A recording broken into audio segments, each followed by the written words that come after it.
Je suis de nouveau aujourd'hui à l'intérieur d'une Tesla Model Y à l'intérieur blanc, mais contrairement à la dernière fois, ce coup-ci c'est ma Tesla Model Y. Alors j'aurai l'occasion dans les prochaines semaines et les prochains mois de faire, je pense, plusieurs vidéos pour vous détailler les différents aspects de cette voiture, et notamment très prochainement on va vous faire une présentation, on va dire, détaillée de ce véhicule. À la fin de cette vidéo aujourd'hui, je vais déjà vous mentionner 3 points qui font à mon avis la différence par rapport à ma précédente voiture électrique qui était une Mégane électrique e-tech de Renault, les toutes dernières. Non, aujourd'hui, je voudrais me concentrer sur vraiment comment s'est passée la commande et la livraison de cette voiture. Il m'arrive toujours des trucs quand je commande des voitures électriques, je pense que je suis abonné à ce genre de péripéties. Pour information, cette voiture, j'en ai pris livraison le 27 mars dernier. Le but était pour moi de prendre livraison avant l'augmentation de tarifs qui était prévue pour le 1er avril, augmentation de 2 000 euros. La décision de commander cette voiture, je l'ai prise le 14 mars, donc à peu près 2 semaines avant. Et au départ, j'étais parti sur une configuration différente de celle-ci, qui était donc à l'extérieur bleu et à l'intérieur noir, moins cher que celle-là, qui a l'intérieur blanc et l'extérieur rouge. Le Midnight Cherry Red, donc exclusif à la Gigafactory de Berlin. Alors le 14 mars, donc j'ai pris la décision d'acheter la voiture. Je regarde sur l'inventaire du site Tesla pour voir s'il y en a de disponibles dans cette configuration livrable pas trop loin de chez moi, c'est-à-dire à Bordeaux ou éventuellement à Toulouse.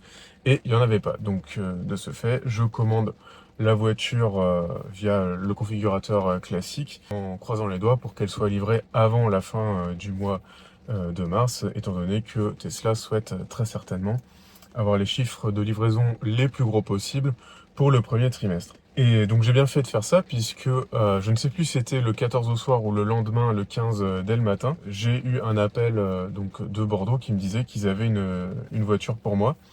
Et donc ils m'ont assigné un VIN qui correspondait à ma voiture. Et là j'ai été très surpris puisque le VIN qui m'a été assigné était un VIN chinois. Donc ça voudrait dire que la Model Y bleue à l'intérieur noir qui m'était assignée était fabriquée dans la Gigafactory de Shanghai, donc en Chine. Et ça pour moi c'était juste pas possible puisque depuis les évolutions du bonus écologique depuis le 15 décembre 2023, et ben, les véhicules assemblés et fabriqués en Chine ne sont plus éligibles. Donc c'est pour ça que je m'étais dit en commandant une Model Y éligible au bonus, j'étais sûr d'avoir un Model Y qui vient de Berlin avec ses particularités sur lesquelles je reviendrai un petit peu plus tard. Alors j'ai fait part de ma surprise tant au téléphone que par mail à l'interlocuteur que j'ai eu de Tesla à Bordeaux. Il me dit non, non, il n'y a pas de problème, la voiture elle est bien fabriquée à Berlin, c'est juste la batterie qui est faite en Chine. Alors bon, je connais un petit peu comment sont fabriqués les Tesla et je savais qu'avec un VIN commençant par LRW, il était absolument impossible que la voiture vienne de Berlin et soit éligible au bonus écologique. Mais bon, je lui ai laissé le bénéfice du doute. Alors une fois que j'ai eu le VIN et que j'étais fixé pour le bonus écologique, on verra à tort, la livraison était donc prévue pour le 19 mars suivant, donc un mardi. Et entre le vendredi 15 et le mardi 19, j'ai pas eu d'infos concernant l'immatriculation de la voiture. Et ce n'est que le lundi 18 au matin, donc la veille de la livraison prévue, que j'ai eu un coup de fil donc de Tesla Bordeaux qui me disent qu'ils n'arrivent pas à immatriculer la voiture parce que, aux surprises, étant donné qu'elle est fabriquée à Shanghai, eh ben, le bonus écologique n'est pas applicable. Moi, je m'y attendais, d'une part, mais j'étais quand même un peu énervé parce que, bon, bah, on m'avait donné une voiture, certes, c'était pas une de Berlin comme j'imaginais, mais il m'avait soutenu qu'elle était quand même éligible au bonus écologique. Donc je me suis dit, bah, autant partir avec une voiture quand même, quoi, même si c'était pas exactement celle de Berlin. De toute façon, quand on commande une Tesla sur le site, Tesla ne s'engage pas sur la provenance et l'usine dans laquelle est fabriquée la voiture.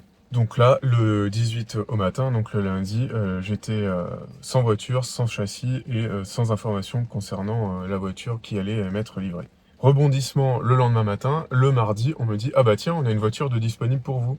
Donc c'est la concession à Bordeaux qui me rappelle en me disant ça tombe bien, on a un client qui s'est désisté et qui laisse disponible pour vous une voiture, une Model Y bleue propulsion avec l'intérieur noir.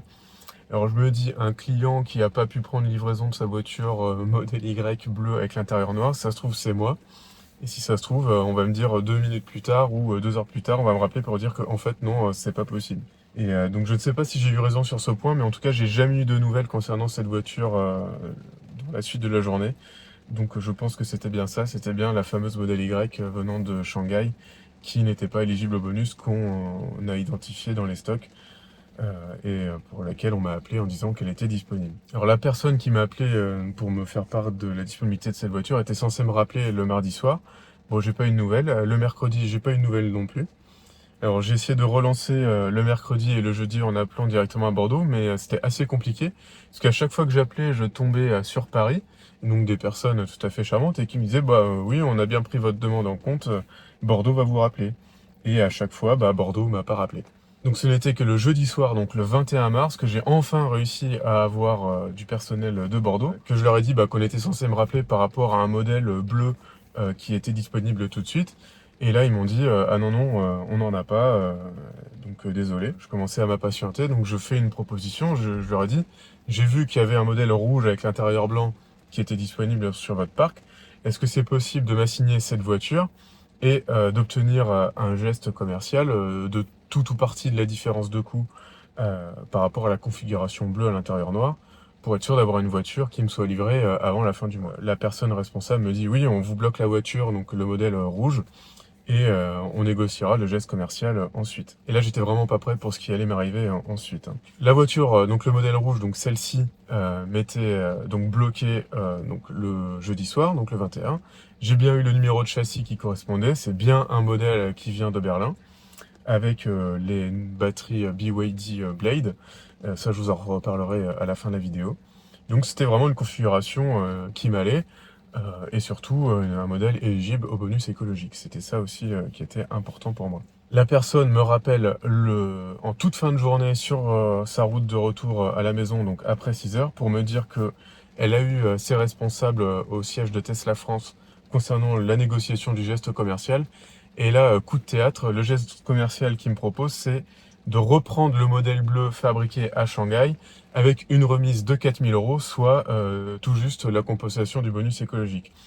Donc en gros, on me propose de reprendre le modèle commandé initialement pour le prix catalogue initialement convenu et sans autre geste commercial supplémentaire par rapport au fait qu'ils se sont plantés par rapport à l'inéligibilité de cette voiture au bonus écologique. J'ai décliné cette offre en disant que, bah, écoutez, moi, ce que je voulais, c'était surtout une voiture éligible au bonus écologique, et que si jamais ils voulaient me refourguer la voiture fabriquée à Shanghai, j'attendais de leur part un geste supérieur aux simples compensations du bonus écologique. Voilà ma position telle qu'elle était au jeudi soir. J'attendais des nouvelles le vendredi, et le vendredi, bah, j'ai pas eu de nouvelles. La personne qui m'avait appelé le jeudi ne m'a pas rappelé. Je sentais vraiment pas les choses très très bien par rapport à tout ça. Donc je me suis déplacé directement à Mérignac, donc 1 heure et demie de route pour aller là-bas, pour avoir quelques nouvelles. Et là, j'ai appris que la personne qui m'avait appelé la veille au soir était de repos le vendredi, et que c'est pour ça que j'avais pas de nouvelles. Et donc j'ai essayé de négocier avec les personnes qui étaient sur place, qui m'ont dit bah, qu'ils faisaient valoir mon dossier auprès de Tesla France, mais que voilà, j'allais pas être fixé là-dessus dès le jour même. Alors j'ai pris mon mal en patience et j'ai attendu donc le samedi 23, et donc toute la matinée j'ai attendu et toujours pas d'appel de la personne que j'avais eue le jeudi soir, alors que je savais que le samedi elle travaillait. J'ai eu des nouvelles l'après-midi par mail, hein, pas par téléphone. Donc c'était pas mal puisque de ce côté-là, bah, ça a permis de garder les traces écrites. Tesla France restait campé sur sa position. C'était soit la modèle Y de Shanghai avec une remise de 4000 euros, donc l'équivalent d'un bonus écologique, soit la modèle Y rouge avec le bonus écologique, mais pas de geste commercial supplémentaire pour ne serait-ce que s'excuser du fait qu'il se soit planté par rapport aux informations qui m'ont été données la semaine qui précédait. Moi, je l'avais un peu mauvaise quand même, parce que je demandais pas à la lune, hein, je demandais juste un geste qui, pour eux, actait le fait qu'ils s'étaient plantés sur la configuration de la voiture et sur le fait qu'elle n'était pas éligible au bonus écologique. Que le geste soit la différence de coût par rapport aux options de l'intérieur blanc et de l'extérieur rouge, ou que le geste soit juste un porte-clés, des tapis ou quelconque accessoire, je m'en fichais un peu. Je voulais juste qu'ils reconnaissent qu'ils s'étaient plantés. Ils ne n'ont jamais reconnu qu'ils s'étaient plantés et n'ont pas fait de gestes supplémentaires par rapport à ce qu'ils ont dit. Donc là, je l'ai vraiment un peu mauvaise par rapport à la qualité de, on va dire, de la considération des clients et des prospects qu'ils ont. Mais bon, c'est de bonne guerre, hein. Je pense que Tesla se repose sur le fait qu'ils ont des voitures extrêmement compétitives et qu'ils n'ont pas besoin de faire de gestes commerciaux, même quand ils se plantent. C'est assez dur à encaisser quand on est client, mais vu la qualité de leurs produits et la compétitivité de leurs produits.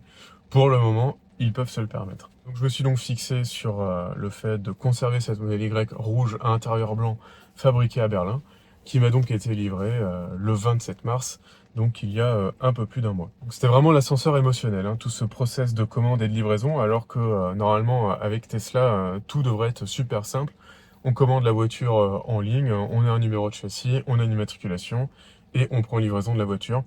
Tous les échanges documentaires se font via l'application.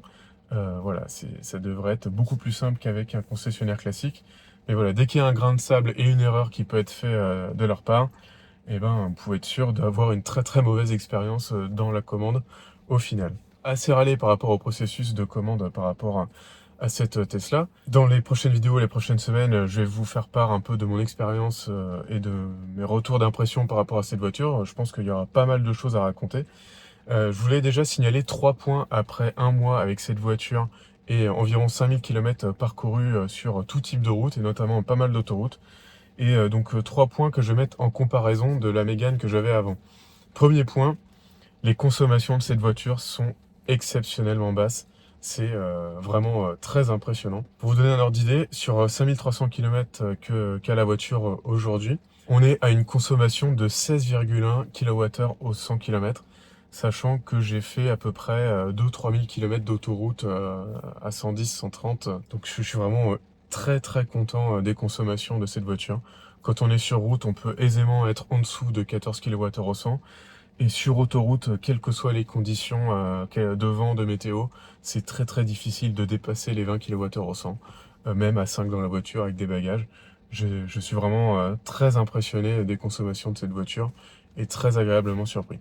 Et des consommations qui sont excellentes, même quand on accélère fort, même quand on est à 130 km/h. On n'a pas besoin d'être avec un œuf sous le pied pour maintenir des consommations correctes avec cette voiture, ce qui était loin d'être le cas avec la Mégane que j'avais avant. Deuxième point de comparaison avec la Mégane que je voulais signaler, c'est les vitesses de charge. On charge tout simplement 2 fois plus vite qu'avec la Mégane. Les batteries BYD Blade de ce modèle sont exceptionnelles. Dès qu'on arrive pour une supercharge et qu'on souhaite charger jusqu'à 80%, on en a pour moins de 20 minutes. Pour de vrai, hein, moins de 20 minutes pour aller à 80% avec une voiture en 400 volts, c'est exceptionnel.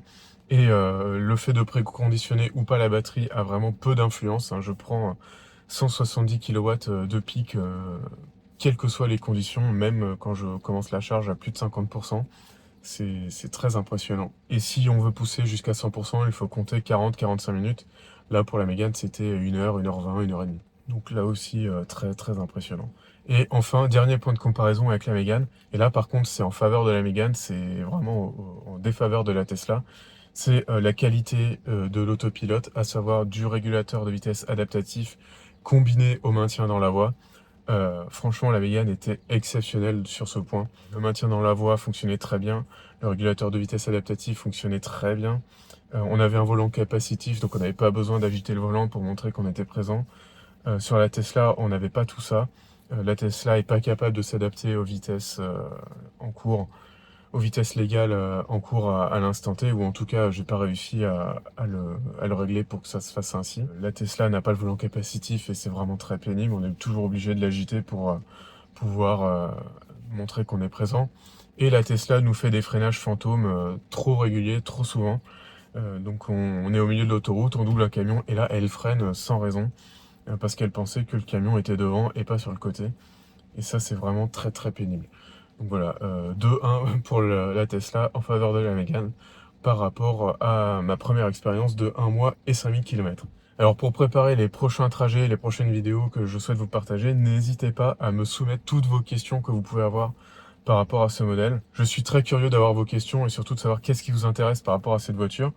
J'ai bien conscience que je suis loin d'être le seul à avoir cette voiture et à partager mes impressions sur YouTube. Donc s'il y a quelque chose, une information, une question qui n'a pas été relevée par les autres vidéastes, je serais ravi de pouvoir vous y répondre dans les prochaines vidéos.